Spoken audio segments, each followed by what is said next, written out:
Group verbs bring up মানে লালন পালন কৰা। The boy was brought up by his grandmother. ল'ৰাজনক তাৰ আইতাকৰ দ্বাৰা লালন পালন কৰা হৈছিল। তাৰপিছত আছে ব্ৰিং আউট মানে প্ৰকাশ কৰা।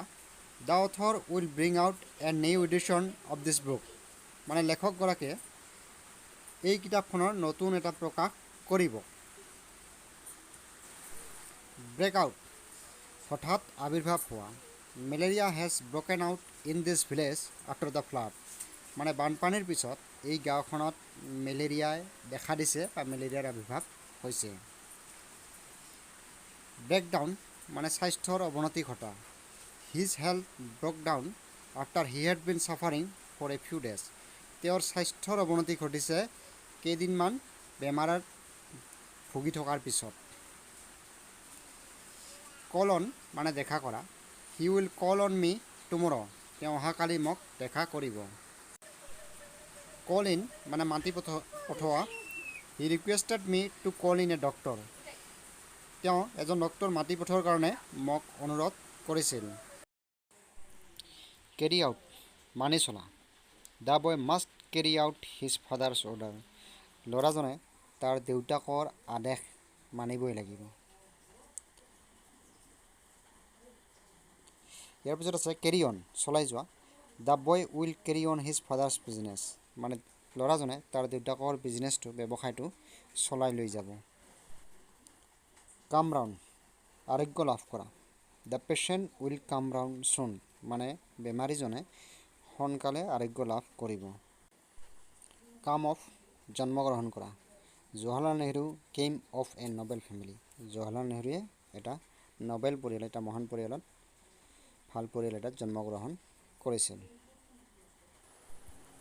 ফল আউট কাজিয়া কৰা। The two boys fell out for the ball মানে ল'ৰা দুজনে বলটোৰ কাৰণে কাজিয়া কৰিছিল। ফল আপন মানে আক্ৰমণ কৰা।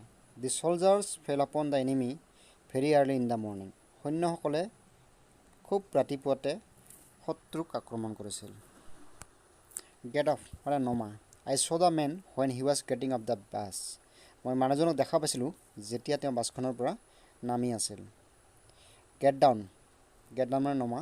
দি man got down from the train at the station মানুহজনে ষ্টেচনত ট্ৰেইনখনৰ পৰা নামিছিল। গেট আপ মানে উঠা। He never get up early in the morning তেওঁ ৰাতিপুৱা সোনকালে কেতিয়াও নুঠে। গেট অভাৰ মানে সাৰি যোৱা। The man got over all his difficulties মানুহজনে তাৰ গোটেই সমস্যাবোৰৰ পৰা সাৰিছিল।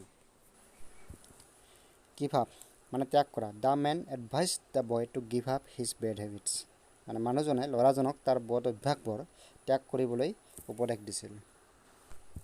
গিভ আউট প্ৰকাশ কৰা। He wanted to give out the official secret তেওঁ অফিচৰ গোপনীয়তাটো প্ৰকাশ কৰিবলৈ বিচাৰিছিল। গিভ এৱে ভগাই দিয়া। The chief guest gave away the prizes মুখ্য অতিথিজনে পুৰস্কাৰবোৰ ভগাই দিছিল। গিভ ইন বশ্যতা স্বীকাৰ কৰা।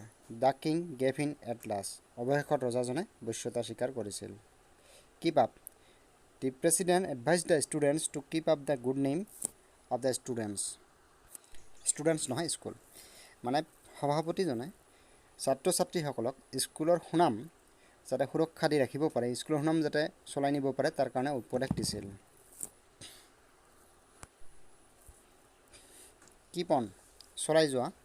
দে কেপ অন আৰ্গুইং এণ্ড ডিছকাছিং সিহঁতে যুক্তিতৰ্ক আৰু আলোচনা চলাই লৈ গৈছিল। কিপ বেক গোপনীয়তা ৰক্ষা কৰা। My father always keeps back something from me মোৰ দেউতাই সদায় মোৰ পৰা কিছু কথা গোপন কৰি ৰাখে। কিপ আপ উইথ সময়ৰ সৈতে তাল মিলাই চলা। People must keep up with the age মানুহে সময়ৰ সৈতে তাল মিলাই চলিবই লাগে।